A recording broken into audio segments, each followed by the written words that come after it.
అందరికీ నమస్కారం. నా పేరు శివాని నాగరం. యూట్యూబ్లో ఒక ప్రైవేట్ ఛానల్లో ఒక ఇంటర్వ్యూ జరగడం జరిగింది, ఒక పాడ్కాస్ట్లో.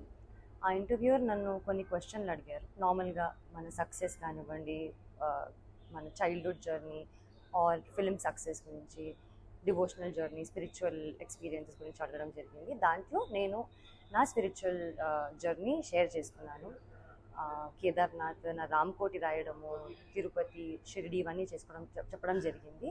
అందులో తిరుపతి గురించి నేను మాట్లాడడం జరిగింది. 15 minutes దర్శనం అది కొంచెం హైలైట్ అవుతుంది. దానికి నేను క్లారిటీ ఇవ్వడానికి ఈ వీడియో చేస్తున్నాను. అక్టోబర్ 2025లో నేను ఎయిర్పోర్ట్లో 10,500 శ్రీవాణి దర్శనం టికెట్ నేను, మా అమ్మ లైన్లో నిల్చొని టికెట్ తీసుకున్నామని. మా ఆధార్ కార్డులు అవన్నీ ప్రూఫ్స్ ఉన్నాయి. ఆ టికెట్స్ తీసుకున్నాక దర్శనం జరిగింది.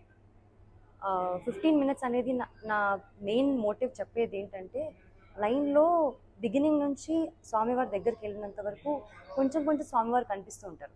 సో అది 15 minutesగా నేను అందాజాగా ఫీల్ అయ్యి నేను 15 minutes అన్నాను తప్ప 15 minutes నన్ను ఎవరు టచ్ చేయలేదు అని కాదు. ఇంతకు ముందు కూడా నేను సినిమాలు చేసిన తర్వాత సర్వదర్శనం 300 రూపీస్ టికెట్ తీసుకొని మా ఫ్యామిలీతో వెళ్ళాను. అప్పుడు జస్ట్ 5 seconds 3 seconds హార్డ్లీ స్వామివారిని చూడడం జరిగింది.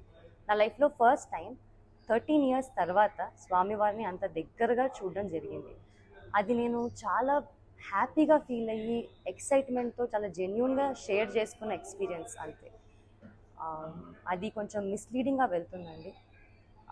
నేనే కాదు, నాకు స్పెషల్ ట్రీట్మెంట్ నేను ఒక్కదానే కాదు, మీలో ఎవ్వరు కూడా ఎప్పుడైనా కానీ శ్రీవాణి దర్శనం టికెట్ తీసుకొని వెళ్తే ఖచ్చితంగా స్వామివారి దర్శనం దగ్గరగా చాలా మంచిగా జరుగుతుంది. మీరు కూడా నేనేం ఎక్స్పీరియన్స్ చేశానో అంతే హ్యాపీగా మీరు ఎక్స్పీరియన్స్ చేస్తారు.